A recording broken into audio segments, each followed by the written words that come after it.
Hey everybody, welcome back to Video. So today we're going to be doing a series on the MiSTer FPGA DE10 Nano project, and I'm bringing you a quick update because Taki Udon has revealed some more details of the clone MiSTer project.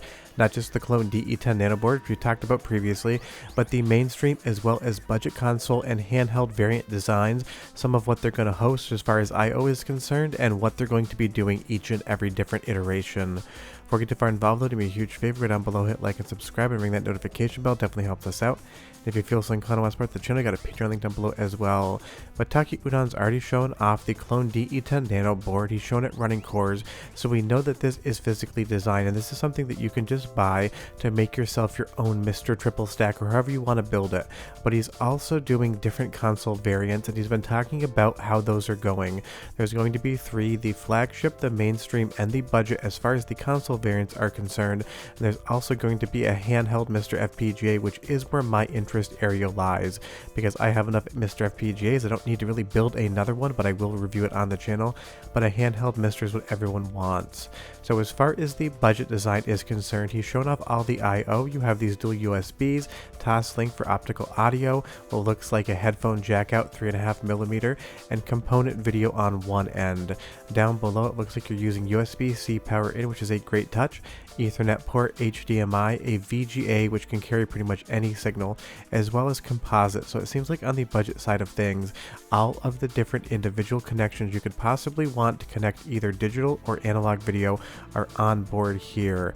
And that is similar in design to what MiSTer FPGA does in its current iteration, just by placing all the ports on the actual case versus adapting over that VGA port. If you have something like a dual RAM build, you have the HDMI port out only, and you can adapt that to direct video, but you'll see that Toslink and the audio as well as some USB there. So it is a very similar design. It just seems to be breaking out all the individual ports onto the case and onto the console versus adapting them over via VGA, which I understand might be appealing to some people for sure, and I can't wait to see what that case design looks like when we get some more renders of it. Now, someone over on Twitter asked Taki about the budget console and if it'll be compatible with all MiSTer cores, and Taki states not all. It's mainly meant for one system. It has less RAM than the others, but that's a little bit of a hard statement to parse. Does that just mean it is a single RAM module design and you can have up to 128 megabytes of RAM, or does that mean it has even less and maybe it's targeting something like an FPGA Super Nintendo, an FPGA Sega Genesis? This will be interesting information to hear going forward, because of course on MiSTer FPGA you can do single 128 megabyte RAM designs, or you can do a dual RAM build with dual 128 megabyte RAM modules.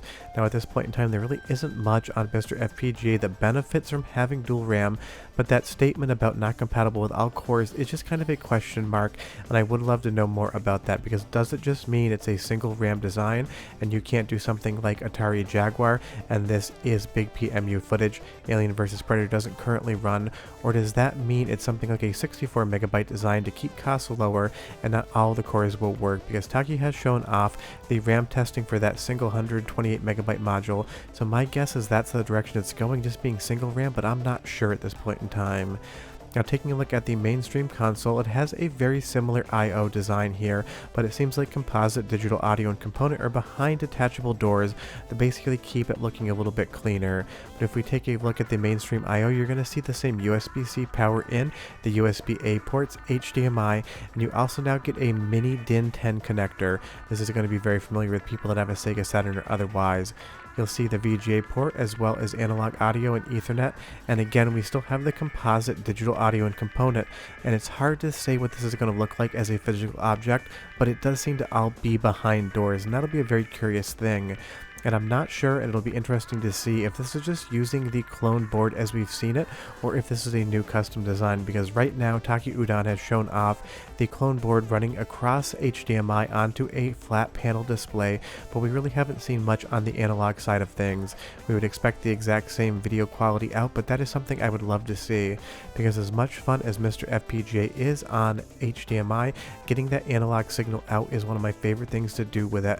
So it's nice to see that we have all of of the different ports coming across, and we're not breaking them out like we do on MiSTer FPGA. So that might be a quality of life improvement for some people. I don't so much mind breaking the cables out, but that is just me. And somebody over on Twitter asked the exact same question, whether or not the VGA port can support composite and component with a breakout cable, and Taki says you have the freedom to use basically any cable you want. So it seems like there's going to be more than one way to skin a horse on this one, because obviously on MiSTer FPGA, the VGA port is not just a VGA signal, it is a connector and allows us to connect basically anything we want to that port. You can do something like RGBS, you can do VGA, you can adapt it out to component, and with adapters you can get S-video as well as composite, and if you're really daring you can even do RF. But honestly, having more connections is a good thing, because there's so many different analog video formats out there. You can kind of pick and choose what you want. If you want to go with component because you don't have a PVM with RGB in, there's going to be component ports, and you can also just take that VGA port and get your component across. Now on the handheld side of things, this is the tiniest of teases, but it does have me excited. You can see the silhouette of a controller, which is going to be a handheld, and you can kind of see the shoulder buttons as well as what look like analog shoulders. And honestly, I'm getting big PlayStation 4 and PlayStation vibes here. The overall shoulder button design seems to be adhering to somewhere between PlayStation 4 and a PlayStation 5 controller, and that is not a bad thing. These are extremely comfortable controllers, and I'm very curious to see more mock-ups and a final design on the handheld, because I am so excited for the idea of being able to take MiSTer FPGA with me, because as much as I love Analog Pocket, it does not run every single core MiSTer has. Taki's also talked about different updates as far as company news is concerned and where those boards are along the way. Now this was maybe like 5 or 6 days ago, so this isn't current today, but the MiSTer board, it was about 2 weeks left on the PCB order. As far as the flagship, the mainstream, and the budget cart console are designed, it seems to be around the same, and there seems to be a cart console of this coming, and that is the budget, and that's why I wonder if it's something like a Super Nintendo FPGA, because Mars FPGA has been talking about cartridge compatibility, and it seems like MiSTer is going to be getting that in some way, shape, or form soon, and that's always fun to see. But honestly, everything that we're seeing so far is shaping up super well. Taki has shown the boards running, he's given us some information on the mainstream, budget, and handheld, but obviously the flagship seems to be a little bit not further behind, but he's holding those details because he doesn't want to spoil it, and I'm really curious to see what the flagship design is going to be. My guess is going to be something like this, except it's also going to have a cart reader on top, and maybe it'll be compatible with more than one cartridge. But leave me a comment down below and tell me, if you're going to get a flagship MiSTer FPGA console, what features you would want to see on there, because I'm sure we all have different ideas of what a flagship certainly means. To me, it probably means cartridge support across a whole bunch of different things. But honestly, a $99 MiSTer FPGA is in the works. That is super excited. Taki Udon's been keeping everyone updated with different information, different tests, and basically just showing everyone along the way what he's working on, how it's shaping up, and when we should expect it. And that is awesome to see, just getting all this information at once. But that's the current situation with the MiSTer FPGA clone boards. You got the budget console design shown, you've got the mainstream design shown, you've got a tease of the handheld design, a bunch of tests on the clone board, and more coming soon. So this is shaping up to be absolutely incredible, and I can't wait to see what happens next. If you have any questions or comments, so leave them down below and I'll chat with you guys and tell me what you want to see on the flagship console. But short of that, we're done, and I'll see you next time. Bye bye.